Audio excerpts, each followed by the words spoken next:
Paolo Avellino nahirapan ilarawan si Kim Chu.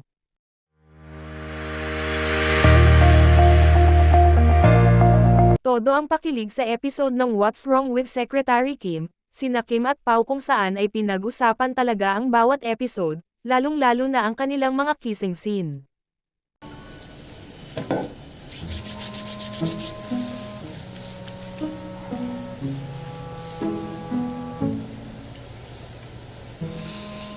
How is it? Okay naman.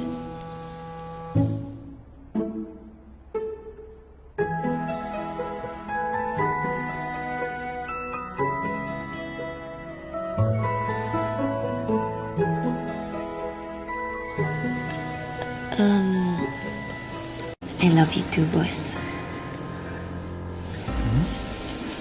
It's okay.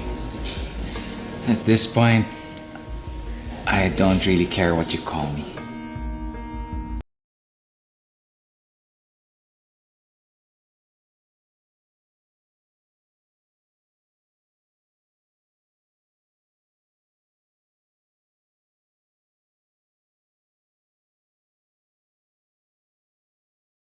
Samantala, sa isang interview ni Paolo at Kim ay nahirapan ngang ilarawan ni Pao si Kim, kung saan ay lagi nga itong magkasama. Parang everyday naman funny si Kim. Very energetic siya. So, Mabait ka entrance. oo, kulang na lang magbayad ako ng entrance fee. Buti na lang show yung nagbabayad sa'yo. Pero siguro, ang